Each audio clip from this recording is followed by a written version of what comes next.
ഓം ശാന്തി.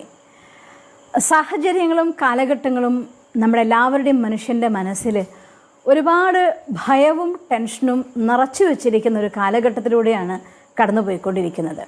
രോഗം വരുമെന്നുള്ള ഭയം, സാമ്പത്തിക സ്ഥിതി എന്തായി തീരുന്നുള്ളതായിരിക്കുന്ന ഭയം, ഇനി ഇതെല്ലാം കഴിഞ്ഞിറങ്ങുമ്പോൾ നമുക്ക് നമ്മുടേതായിട്ടുള്ള ഒരു ഭദ്രമായ ഒരു ലൈഫ് സ്റ്റൈൽ അത് വീണ്ടും എനിക്ക് നേടിയെടുക്കാൻ പറ്റുമോ എന്നുള്ളതായിരിക്കുന്ന ഭയം, അതിൻ്റെ കൂടെ വരാൻ പോകുന്നതായിട്ടുള്ള യുദ്ധത്തിൻ്റെ കാഹളങ്ങളുടെ പല ശബ്ദങ്ങളും പല രീതികളിലും നേരിട്ട് പറഞ്ഞില്ലെങ്കിലും ഇൻഡയറക്റ്റ്ലി പലരും പലതും പറയുന്നു. അതും നമ്മുടെ മനസ്സിൽ ടെൻഷൻ ഉണ്ടാക്കുന്നുണ്ടാവാം, ഭയം ഉണ്ടാക്കുന്നുണ്ടാവാം.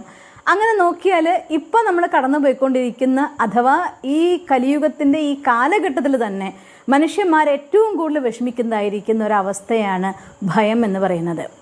അകാരണമായിക്കൊണ്ട് ഭയം ഉണ്ടാകുന്നവർ, ഹെൽത്തിനെ കുറിച്ചുള്ള ഭയം കൊണ്ട് രോഗമായി മാറുന്നവർ, ഇങ്ങനെ നിരവധി രോഗങ്ങളും ഈ രീതിയിൽ ഉണ്ടായിക്കൊണ്ടിരിക്കുന്നുണ്ട്. പക്ഷേ ഇതിനൊക്കെ പ്രതിവിധി ഒരിക്കലും ഈ ലോകത്തിൻ്റെ സാഹചര്യത്തിനെ മാറ്റിയിട്ട് ലോകം മുഴുവൻ പരിവർത്തനം വന്നിട്ട് ലോകം മുഴുവൻ ശരിയാവുമ്പോൾ ഞാൻ എൻ്റെ പേടി ഇല്ലാതാക്കി ടെൻഷൻ ഇല്ലാതാക്കി സ്വസ്ഥമായിട്ട് മുന്നോട്ട് പോവാമെന്ന് വിചാരിച്ചാൽ അതൊരിക്കലും നടക്കാത്തതായിരിക്കുന്ന ഒരു ഫാക്ടറാണ്. നടക്കാത്തത് എന്ന് തന്നെ നമുക്ക് പറയേണ്ടി വരും. ഒരു കാലഘട്ടത്തിന് ശേഷം ഈ സൃഷ്ടിയിലെ വൻ പരിവർത്തനങ്ങൾക്ക് ശേഷം ഒരു പക്ഷേ പൂർണ്ണ സുഖം ശാന്തി നിറഞ്ഞൊരു ലോകം വരും. പക്ഷേ ഇപ്പോഴത്തെ അവസ്ഥയിൽ ഇങ്ങനെ നമ്മൾ മൂവ് ചെയ്തുകൊണ്ടിരിക്കുന്ന ഈ പ്രസൻറ്റ് സിറ്റുവേഷൻ നോക്കിക്കഴിഞ്ഞാൽ ഇതൊന്നും ഇല്ലാതെ നമുക്ക് സന്തോഷവും സമാധാനവും ശാന്തി ഉണ്ടാക്കാൻ പറ്റുമോ എന്ന് ചോദിച്ചാൽ ഇല്ല എന്ന് വേണ്ടി വരും പറയാൻ. അതുകൊണ്ട് ഒരു കാര്യം നമ്മൾ മനസ്സിലാക്കേണ്ടത്, ലോകത്തിൻ്റെ സാഹചര്യങ്ങളിൽ അത് നമ്മൾ ഏൽപ്പിക്കുന്ന പ്രഷർ താങ്ങിക്കൊണ്ട് അതിനനുസരിച്ച് നമ്മൾ ജീവിക്കാൻ പോയാൽ നമ്മുടെ ഉള്ളിലെ പ്രഷർ കൊണ്ട് നമുക്ക് ജീവിക്കാൻ പറ്റാത്തൊരവസ്ഥ വരും. അതേസമയം നമ്മുടെ മാനസികമായിരിക്കുന്ന ശക്തി കൊണ്ട്, നമ്മുടെ ആന്തരികമായിരിക്കുന്ന സന്തോഷം കൊണ്ട്, സുഖം കൊണ്ട് ഈ ലോകത്ത് സുഖവും ശാന്തിയുമായി ജീവിക്കണം എന്ന് വിചാരിച്ചാൽ അത് ഏത് അവസ്ഥയിലും ഒരു മനുഷ്യന് ഉണ്ടാക്കാനായിട്ട് സാധിക്കും. മറ്റൊരു സത്യം കൂടി, ഒരു മനുഷ്യൻ മരണത്തിൻ്റെ മുന്നിൽ നിൽക്കുന്ന സമയത്ത് പോലും തൻ്റെ മനസ്സിനുള്ളിൽ സന്തോഷവും ശാന്തിയും സമാധാനവും നിലനിർത്താൻ സാധിക്കുമെങ്കിൽ മരണം അവരെ വിട്ടും പോയേക്കാം. ഞാൻ അങ്ങനെയും പല ഉദാഹരണം കേട്ടിട്ടുണ്ട്. ഒരാൾ മഞ്ഞുമലയിലൂടെ കാർ ഓടിപ്പിച്ചു കൊണ്ടിരിക്കുമ്പോൾ ആ കാറ് ആക്സിഡൻ്റ് ആയിട്ട് അയാൾ തെറിച്ചു മഞ്ഞിൽ വീഴുന്നതും ഉരുണ്ടുരുണ്ട് കുറേ ദൂരം പോയി കഴിഞ്ഞ് രക്ഷപ്പെടാൻ നോക്കുമ്പോൾ ഒരു വഴിയിൽ എഴുന്നേറ്റ് നിൽക്കാനാവുന്നില്ല. അവസാനം ഇനി നിൽക്കാനാവില്ല എന്ന് വിചാരിച്ചുകൊണ്ട് മരണം കാത്തു കിടന്നപ്പോൾ ചുറ്റുമുള്ള മഞ്ഞിലൊന്ന് കണ്ണോടിച്ചു പോലും. ആ കണ്ണോടിച്ചു നോക്കിയ സമയത്ത് ചുറ്റും മഞ്ഞിൽ ഇങ്ങനെ അരച്ച കലക്കിയ സ്വർണം പോലെ ചന്ദ്രൻ്റെ കിരണങ്ങൾ ഇങ്ങനെ നിറച്ചു പരന്ന പോലെ കിടക്കുന്നത് കണ്ടപ്പോൾ ആ മനോഹരമായ ദൃശ്യത്തിൽ ഒരു നിമിഷം അയാൾ സ്വന്തം വേദന മറന്നുപോയി. ഞാൻ ഇനിയിപ്പോൾ ആരെയും കിട്ടില്ല എന്നുള്ള ദുഃഖം, നിരാശ എല്ലാം മറന്നു. എന്തൊരു ഭംഗിന്ന് ആസ്വദിച്ചു. അപ്പോൾ വിചാരിച്ചു എന്തായാലും ഒരുപക്ഷെ ഇനിയൊരു കാഴ്ച ഈ കണ്ണുകൾ കൊണ്ട് എനിക്ക് കാണാനായിക്കൊള്ളുന്നില്ല, അതുകൊണ്ട് ഞാൻ എൻ്റെ അവസാനത്തെ കാഴ്ച ആസ്വദിക്കട്ടെ എന്ന് കരുതിക്കൊണ്ട് അയാൾ ആ മഞ്ഞിൻ്റെ മേലെ വീഴുന്ന നിലാവിലെ ആ ഒരു മനോഹരമായിട്ടുള്ള ദൃശ്യത്തെ ഇങ്ങനെ ആസ്വദിച്ചു കൊണ്ട് കിടക്കുകയാണ്. കുറച്ച് കഴിഞ്ഞപ്പോൾ ശരീരത്തിലൂടെ മുഴുവൻ ഒരു ചൂട് പകരുന്ന പോലെ തോന്നി. അയാൾ എഴുന്നേറ്റ് നിന്നും പിന്നീട് രക്ഷപ്പെട്ടതായിട്ടുള്ള കഥകളും ഞാൻ വായിച്ചിട്ടുണ്ട്.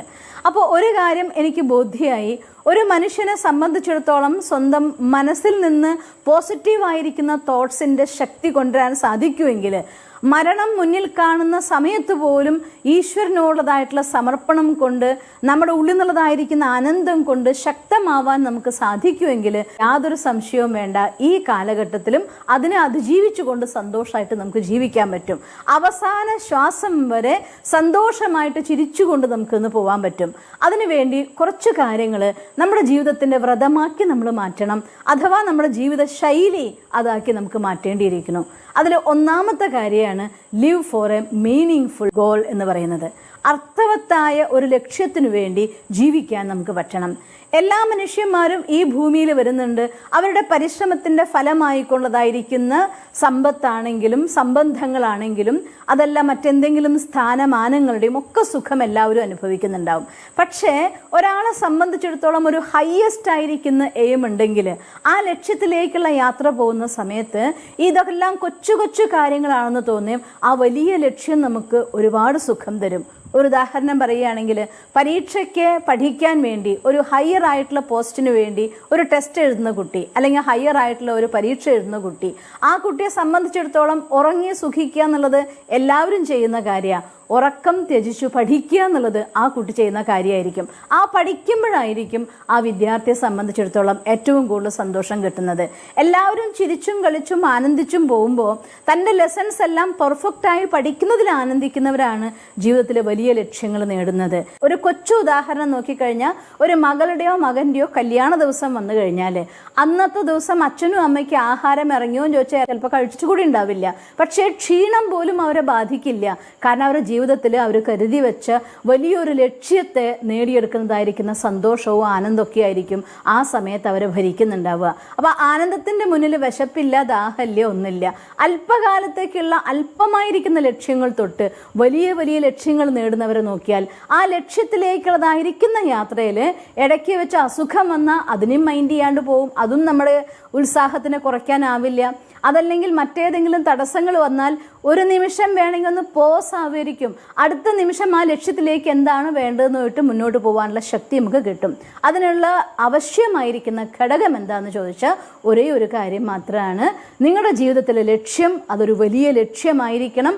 എന്തെങ്കിലും ജീവിതത്തിൽ നമ്മൾ ലക്ഷ്യം ചെയ്യുന്ന സമയത്ത് മറ്റുള്ളവരെ സന്തോഷിപ്പിക്കാൻ വേണ്ടി, ഫോർ എക്സാമ്പിൾ ഒരു ഓഫീസിൻ്റെ ഉള്ളിൽ തൻ്റെ വർക്കൊക്കെ കൃത്യമായി ചെയ്തു കഴിയുക എന്നുള്ളത്, അത് ബോസ് നിങ്ങൾക്ക് തരുന്ന ലക്ഷ്യമായിരിക്കാം, അല്ലെങ്കിൽ നിങ്ങളുടെ മേലെയുള്ളതായിട്ടുള്ള അതോറിറ്റി നിങ്ങൾക്ക് തരുന്ന ലക്ഷ്യമായിരിക്കാം. ആ ലക്ഷ്യം നിങ്ങൾ പൂർത്തിയാക്കി എന്നതുകൊണ്ട് നിങ്ങൾക്ക് സന്തോഷം കിട്ടിക്കൊള്ളുന്നില്ല. ജീവിതത്തിൽ നിങ്ങൾക്കായി വിധിച്ചിട്ടുള്ള ഒരു കാര്യം ഉണ്ടായിരിക്കും. ചിലർക്ക് പെയിന്റിംഗ് ആവാം, ചിലർക്ക് സിംഗിങ് ആയിരിക്കാം, ചിലർക്ക് ഡ്രൈവിംഗ് ആയിരിക്കാം. അങ്ങനെ നമുക്കായി ഈ ജന്മത്തിൽ കിട്ടിയതായിരിക്കുന്ന വരദാനം എന്താണോ ആ വരദാനത്തെ കണ്ടെത്തുകയും അതിൻ്റെ ആധാരത്തിലൂടെ എൻ്റെ ജീവിതം അവസാനിക്കുമ്പോൾ ഈ ഒരു ലക്ഷ്യം ഞാൻ നേടിയിട്ടുണ്ടാകും എന്ന് നിങ്ങൾ നിശ്ചയിച്ചിട്ടുണ്ടെങ്കിൽ ആ ലക്ഷ്യത്തിലേക്കുള്ള യാത്രയാണെങ്കിൽ അത് നിങ്ങളുടെ ജീവിതം കൊണ്ട് ആയിരക്കണക്കിന് മനുഷ്യന്മാർക്ക് സുഖം കൊടുക്കാനാണെങ്കിലും, ജീവിതം കൊണ്ട് ഈ ലോകത്ത് സുഖവും ശാന്തിയും പുനഃസ്ഥാപിക്കാനാണെങ്കിലും, ജീവിതം കൊണ്ട് ഈ ലോകത്ത് മൂല്യാധിഷ്ഠിത സമൂഹം എന്നതായിരിക്കുന്ന ലക്ഷ്യമാണെങ്കിലും, പരമമായിരിക്കുന്ന ഒരു ലക്ഷ്യം നിങ്ങൾക്ക് ഉണ്ട് എങ്കിൽ ഈ രോഗങ്ങളോ അല്ലെങ്കിൽ ഈ സാമ്പത്തികമായിരിക്കുന്ന മാന്ദ്യങ്ങളോ അല്ലെങ്കിൽ മറ്റേതെങ്കിലും രീതിയിലുള്ളതായിരിക്കുന്ന പ്രശ്നങ്ങളോ ഒരിക്കലും നിങ്ങളെ ബാധിക്കില്ല. കാരണം നിങ്ങളുടെ മനസ്സിൻ്റെ ഉള്ളിൽ നിന്ന് ആ ലക്ഷ്യത്തിലേക്കുള്ള യാത്രയുടെ പൂർണ്ണമായിരിക്കുന്ന ഉന്മേഷവും ഉത്സാഹവും അതിൻ്റെ മാക്സിമത്തിൽ പ്രവഹിച്ചുകൊണ്ടേയിരിക്കും. അതിന് അകത്തായാലും കുഴപ്പമില്ല, പുറത്തായാലും കുഴപ്പമില്ല, പകൽ മുഴുവൻ പണിയെടുത്തിട്ട് വൈകുന്നേര സമയം കുറച്ച് അതിനു വേണ്ടി സ്പെൻഡ് ചെയ്യായാലും കുഴപ്പമില്ല.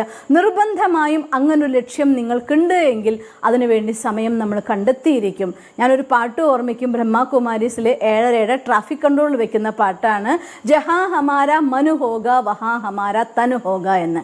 എവിടെ നമ്മുടെ മനസ്സുണ്ടോ അവിടെ തന്നെത്താൻ നമ്മുടെ ശരീരം എത്തിച്ചേരുമെന്ന്. അതുകൊണ്ട് മനസ്സ് ഒരു വലിയ ലക്ഷ്യത്തിലേക്ക് യാത്ര ചെയ്യുന്നുണ്ട് എങ്കിൽ, അത് നിങ്ങളെ ആകർഷിക്കുന്ന നിങ്ങളുടെ ലക്ഷ്യമാണ് എങ്കിൽ, അതിലൂടെ പരമമായിരിക്കുന്ന ഒരു ദൗത്യത്തെ നിങ്ങൾ ലൈഫ് കൊണ്ട് തിരഞ്ഞെടുത്തിട്ടുണ്ട് എങ്കിൽ യാതൊരു സംശയവും വേണ്ട, ഒരു ഭയത്തിനും നിങ്ങളെ കീഴ്പ്പെടുത്താനാവില്ല, ഒരു കാര്യത്തിനും നിങ്ങളെ തടയാനാവില്ല, ഒന്നിനും നിങ്ങളെ ലോക്ക് ചെയ്ത് വെക്കാനും സാധ്യമല്ല. ശരീരത്തെ ഒരു പക്ഷേ ലോക്ക് ചെയ്യാൻ സാധിക്കുമായിരിക്കും, പക്ഷെ മനസ്സുകൊണ്ട് നേടേണ്ട കാര്യങ്ങളുടെ ലിസ്റ്റിൽ ആനന്ദിച്ച് മുന്നേറാൻ നമുക്ക് സാധിക്കുന്നതാണ്. അതുകൊണ്ട് ജീവിതത്തിലെ ഭയത്തിനെ ഇല്ലാതാക്കാൻ വേണ്ടി ഒരു പ്രധാനമായിരിക്കുന്ന കാര്യം നമ്മൾ ചെയ്യേണ്ടത്, ജീവിതത്തിന് വേണ്ടതായിരിക്കുന്ന അർത്ഥവത്തായ ഒരു ലക്ഷ്യം നമ്മൾ തിരഞ്ഞെടുത്തിട്ടുണ്ടായിരിക്കണം എന്നുള്ളതാണ്. അത് ഏത് രീതിയിലാണോ നിങ്ങളുടെ ഇഷ്ടം അത് തിരഞ്ഞെടുക്കൂ. പക്ഷെ തീർച്ചയായിട്ടും അത് നമുക്ക് ആനന്ദിക്കാൻ വേണ്ടിയുള്ളതായിരിക്കണം. അല്ലാതെ മറ്റുള്ളവരെ സന്തോഷിപ്പിക്കാൻ വേണ്ടി, മറ്റുള്ളവരുടെ മുന്നിൽ ആളാവാൻ വേണ്ടിയിട്ട്, മറ്റുള്ളവരുടെ മുന്നിൽ നല്ല പുള്ളി എന്ന് പറയാൻ വേണ്ടിയിട്ടാവരുത്. എൻ്റെ ലൈഫിൽ ഞാൻ ആനന്ദിക്കുന്ന ആ ഫാക്ടർ എന്തോ അത് തീർച്ചയായിട്ടും നിങ്ങൾ ചെയ്തിരിക്കണം. രണ്ടാമത്തെ കാര്യം, നല്ല ഫുഡും നല്ല എക്സസൈസും. അത് വളരെ ആവശ്യമായിരിക്കുന്ന ഒരു ഘടകമാണ്. നല്ല ഫുഡ് എന്ന് പറയുന്ന സമയത്ത് പോഷകാഹാരങ്ങൾ നിറഞ്ഞതായിരിക്കുന്ന രീതിയിലുള്ള ഫുഡ് എന്താണോ ആ ഒരു ഫുഡ് നമ്മൾ സെലക്ട് ചെയ്യണം. കഴിക്കുന്ന അളവിനേക്കാളുപരി അതിലടങ്ങിയിരിക്കുന്ന പോഷകങ്ങൾ വളരെ ഇമ്പോർട്ടൻ്റ് ആണ്. വില കൂടിയത് മാത്രമൊന്നുമല്ല പോഷകാഹാരങ്ങൾ വിചാരിക്കേണ്ട. നമുക്ക് നമ്മുടെ നാട്ടിൻ പുറത്ത് ഇഷ്ടം പോലെ കിട്ടുന്ന ചീര, പയറുവർഗ്ഗങ്ങൾ മുളപ്പിച്ചത്, അതല്ലാന്നുണ്ടെങ്കിൽ നാട്ടിലെ ചക്കയും മാങ്ങി സീസണൽ ഫ്രൂട്ട്സ്, ഇതൊക്കെ നിങ്ങൾക്ക് നല്ല ന്യൂട്രീഷൻ സമയാനുസാരം തരുന്ന സാധനങ്ങളാണ്. നല്ല ഫുഡ് നമ്മൾ കഴിക്കാൻ ശ്രമിക്കണം. മാത്രമല്ല, ഫുഡ് കഴിച്ചതുകൊണ്ട് മാത്രം ഒരിക്കലും ബ്ലഡ് സർക്കുലേഷൻ പ്രോപ്പറായി നടക്കില്ല, നമുക്ക് വേണ്ടത്രതായിട്ടുള്ള സന്തോഷം കിട്ടില്ല. ആ ഫുഡ് ഡൈജസ്റ്റായി നമ്മുടെ ശരീരത്തിലേക്ക് ഉന്മേഷമായിക്കൊണ്ട് അതിനെ സ്പ്രെഡ് ചെയ്യാൻ നമുക്ക് പറ്റണമെങ്കിൽ കുറച്ച് എക്സസൈസ് അതും നമുക്ക് ആവശ്യമാണ്. അതുകൊണ്ട് ഇതും നമ്മുടെ ലൈഫിൻ്റെ ഭാഗമാക്കണം. ദിവസം ഒരു അരമണിക്കൂർ സമയമെങ്കിലും നമ്മൾ എക്സസൈസിന് വേണ്ടി മാറ്റിവെക്കണം. അത് വാക്കിംഗ് ആവാം, യോഗാസനങ്ങളാവാം, അതല്ലെങ്കിൽ മറ്റേതെങ്കിലും രീതിയിലുള്ള ഡാൻസർ സൈസ് വല്ലതും ആയിരിക്കാം. ഏത് വേണമെങ്കിൽ നിങ്ങൾക്ക് ഇഷ്ടമുള്ളത് നിങ്ങൾക്ക് സെലക്ട് ചെയ്യാൻ പറ്റുന്നതിന് സെലക്ട് ചെയ്യൂ. പക്ഷേ ഹാഫ് ആൻ അവർ നിർബന്ധമായും നിങ്ങൾ വ്യായാമത്തിന് വേണ്ടി കണ്ടെത്തിയിട്ടുണ്ടായിരിക്കണം. ചില ആളുകളെ സംബന്ധിച്ചിടത്തോളം യോഗാസനങ്ങളായിരിക്കും കൂടുതൽ ഇമ്പോർട്ടൻ്റ്. നല്ല കാര്യമാണ്, യോഗാസനം ഒരുപാട് നമ്മളെ സപ്പോർട്ട് ചെയ്യുന്ന ഒന്നാണ്. ചിലർക്ക് ഡാൻസ് ആയിരിക്കും അവരുടെ ജീവിതത്തിൻ്റെ ഏറ്റവും വലിയ ലഹരി. അപ്പോൾ നമ്മുടെ എക്സസൈസ് കം നമ്മുടെ ഹാപ്പിനെസ് നമുക്ക് ഇൻക്ലൂഡ് ചെയ്യാൻ കഴിയുമെങ്കിൽ ദാറ്റ് ഈസ് വെരി ഗുഡ്. നിങ്ങൾക്ക് ഏതിലാണോ സന്തോഷവും ആനന്ദവും കണ്ടെത്താൻ സാധിക്കുന്നത് ആ രീതിയിലുള്ളതായിരിക്കുന്ന ഒരു വ്യായാമ പദ്ധതി നമ്മുടെ ജീവിതത്തിൻ്റെ ഡെയിലി റൂട്ടീനായിക്കൊണ്ട് 4 ദിവസത്തേക്കല്ല 21 ദിവസത്തേക്കല്ല ഡെയിലി റൂട്ടീനായിക്കൊണ്ട് ജീവിതത്തിൽ അതിനെ ഭാഗഭാഗാക്കി മാറ്റിയിട്ടുണ്ടായിരിക്കണം. മാത്രമല്ല, നമുക്ക് ഏറ്റവും ഇഷ്ടമുള്ള കാര്യം, ചിലർക്ക് പെയിൻറ്റിങ് അവരുടെ ഒരു വലിയ കലയായിരിക്കും. എല്ലാ സങ്കടവും മറക്കാനായിട്ട് നന്നായിട്ട് പെയിൻറ്റിങ് ചെയ്താൽ അവർക്ക് സാധിക്കും. ചിലർക്ക് ഫ്രണ്ട്സിനോട് സംസാരിച്ചാലായിരിക്കും ഉണ്ടാവുന്നത്, ചിലർക്ക് ബുക്കുകൾ വായിക്കുമ്പോഴായിരിക്കും, ചിലർക്ക് മെഡിറ്റേറ്റ് ചെയ്യുമ്പോഴായിരിക്കും. നിങ്ങൾക്ക് ഇഷ്ടമുള്ള ഒരു കാര്യം ചെയ്ത് ഒരു ദിവസത്തിൽ അരമണിക്കൂർ സമയം എപ്പോഴും നമ്മൾ ആനന്ദിക്കാൻ, ജീവിതത്തിലെ ഇന്നത്തെ 24 മണിക്കൂറിൽ ഈ അരമണിക്കൂർ സമയം എനിക്ക് സന്തോഷിക്കാനുള്ളത് എന്ന് കണ്ടെത്തുകയും ആ കാര്യം എന്താണെങ്കിൽ നിങ്ങൾ ചെയ്യാൻ വേണം. അതിനുവേണ്ടി കുറച്ച് സമയം നിർബന്ധമായിട്ട് നമ്മൾ ഇൻക്ലൂഡ് ചെയ്തിട്ടുണ്ടായിരിക്കണം. പിന്നെ വേറൊരു കാര്യം നമ്മൾ ചെയ്യേണ്ടത്, പ്രതീക്ഷയില്ലാത്ത സേവനം ആർക്കെങ്കിലും കൊടുക്കുക. കഴിയുമെങ്കിൽ ആഴ്ചയിൽ ഒരു ദിവസം, ഒന്നും പറ്റിയില്ലെങ്കിൽ ആഴ്ചയിൽ 2-3 മണിക്കൂറെങ്കിലും ഒട്ടും പ്രതിഫലം കിട്ടാത്ത രീതിയിൽ മറ്റുള്ളവർക്ക് സന്തോഷമോ സ്നേഹമോ, അത് ശാരീരികമായിരിക്കുന്ന ആരോഗ്യത്തിനുള്ള കാര്യങ്ങളാണെങ്കിലും അല്ലെങ്കിൽ നിങ്ങളുടെ ഫാമിലി മെമ്പേഴ്സിൻ്റെ ഇടയിൽ അവരെല്ലാം ഹാപ്പിനെസ് ക്രിയേറ്റ് ചെയ്യുന്ന സാധനങ്ങളാണെങ്കിലും പ്രതീക്ഷിക്കരുത് ഞാനിത് ചെയ്തു കൊടുത്ത ശേഷം എനിക്കിത് കിട്ടണം എന്ന് യാതൊരു പ്രതീക്ഷയും ഇല്ലാതെ തന്നെ നിരന്തരമായിട്ട് ആഴ്ചയിൽ കഴിയുമെങ്കിൽ ഞാൻ പറയാം make your holiday as A holiday എന്നാണ്. നിങ്ങൾക്ക് ആഴ്ചയിൽ ഒരു ദിവസം ഹോളിഡേ കിട്ടുമ്പോൾ ആ ഒരു ദിവസത്തിന് ഹോളിഡേ ആക്കി മാറ്റൂ. ഒരുപാട് നല്ല കർമ്മങ്ങൾ സേവനത്തിന് വേണ്ടി ഉപയോഗിക്കുകയാണെങ്കിൽ അത് നിങ്ങളുടെ പുണ്യത്തിൻ്റെ അക്കൗണ്ട് വല്ലാതെ നിങ്ങൾക്ക് വർദ്ധിപ്പിക്കും. അതും നിങ്ങളുടെ ഭയം, കാരണം ഒരു മനുഷ്യൻ്റെ പുണ്യം കൂടുമ്പോൾ, ഒരു മനുഷ്യനുള്ള പോസിറ്റിവിറ്റി കൂടുമ്പോൾ, ശരീരത്തിലും മനസ്സിലും ഒരുപോലെ പോസിറ്റീവ് എനർജി നിറയുമ്പോൾ തന്നെത്താൻ ഭയം അവരുള്ളിൽ നിന്ന് പോവാൻ തുടങ്ങും.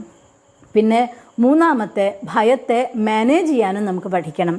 പുറമെന്നുള്ള ഭയമാണെങ്കിൽ നമ്മൾ നേരത്തെ പറഞ്ഞ പോലെ കൊറോണ നമുക്കൊന്നും ചെയ്യാനാവില്ല, ഒരു കൊടുങ്കാറ്റ് വരികയാണ് നമുക്കൊന്നും ചെയ്യാനാവില്ല, ഭൂകമ്പം വരികയാണ് നമുക്കൊന്നും ചെയ്യാൻ സാധ്യമല്ല. ഇത്തരത്തിൽ പുറമെ നിന്നുള്ളതായിരിക്കുന്ന ഭയം എന്തു വന്നാലും ആ ഭയത്തിനെ നെഗ്ലക്റ്റ് ചെയ്ത് വിട്ടേക്കണം. അത് ലോകത്തിൻ്റെ ഉത്തരവാദിത്വമാണ്. നിങ്ങളുടെ ഉത്തരവാദിത്വം ചെയ്യുമെങ്കിൽ അത് ഈശ്വരൻ്റെ ഉത്തരവാദിത്വമാണ് അതിനെ ശരിയാക്കുക എന്നുള്ളത്. തീർച്ചയായിട്ടും നിങ്ങളുടെ യോഗദാനം, നിങ്ങളുടെ ദാനം അതിനെന്തു വേണമെങ്കിൽ ചെയ്യണം. പക്ഷേ അതിനെക്കുറിച്ച് ഭയപ്പെടേണ്ട യാതൊരു കാര്യവുമില്ല. ഈ ലോകത്തിലല്ലേ നമ്മളും ജീവിക്കുന്നത്, അതുകൊണ്ട് പേടിക്കാതിരിക്കണം അതിനെക്കുറിച്ച്. അതല്ല, എൻ്റെ ഉള്ളിൽ നിന്നുള്ള ചില കാരണങ്ങൾ കൊണ്ടാണ് എനിക്ക് ഭയമെങ്കിൽ ആ ഭയം എന്തെന്ന് കണ്ടെത്താൻ വേണ്ടി എന്തെങ്കിലുമൊക്കെ ഒരു ടെക്നിക്ക് ഉപയോഗിക്കുക, സെൽഫ് റിയലൈസേഷൻ്റെ കോഴ്സുകൾ പഠിക്കുക. എന്നിട്ട് നമ്മളുള്ള ഭയത്തെ കണ്ടെത്തിക്കൊണ്ട് സ്റ്റെപ്പ് ബൈ സ്റ്റെപ്പായിട്ട് ഏത് കാര്യം നിങ്ങൾക്ക് പേടിയുണ്ടോ ആ കാര്യത്തിനെ കുറച്ച് ചെയ്ത് തീർച്ചയായിട്ടും പേടി ഇല്ലാതാക്കാൻ നമുക്ക് സാധിക്കും. ഉള്ളൂ.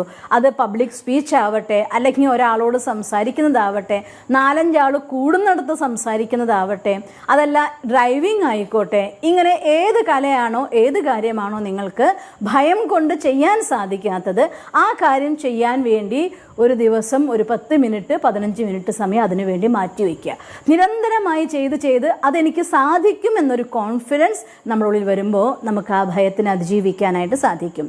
പിന്നെ ഒരു കാര്യം കൂടെ ഓർമ്മിക്കേണ്ടത്, തന്നതിനൊക്കെ നമ്മൾ നന്ദി പറഞ്ഞുകൊണ്ടിരിക്കുമ്പോൾ ഈശ്വരൻ നിരന്തരമായിട്ട് നമുക്ക് തന്നുകൊണ്ടേയിരിക്കും. അതുകൊണ്ട് ഓരോ ദിവസവും ഉണരുന്നതും ഉറങ്ങുന്നതും ഈശ്വരനോട് നന്ദി പറഞ്ഞുകൊണ്ടായിരിക്കണം. ഈശ്വരനെ എന്ത് നിമിഷവും ഒരു ഹാപ്പിനെസ് കിട്ടിയാൽ ആ ഹാപ്പിനെസ്സിൽ ഭഗവാനെ മറക്കരുത്. ഈശ്വര, ഇത്രയും നല്ല ഹാപ്പിനെസ് എനിക്ക് തന്നല്ലോ, താങ്ക് യു. ആ സെക്കൻഡിൽ നമ്മുടെ ഹൃദയത്തിൽ നിന്ന് ആ താങ്ക്സിൻ്റെ ശബ്ദം വരണം.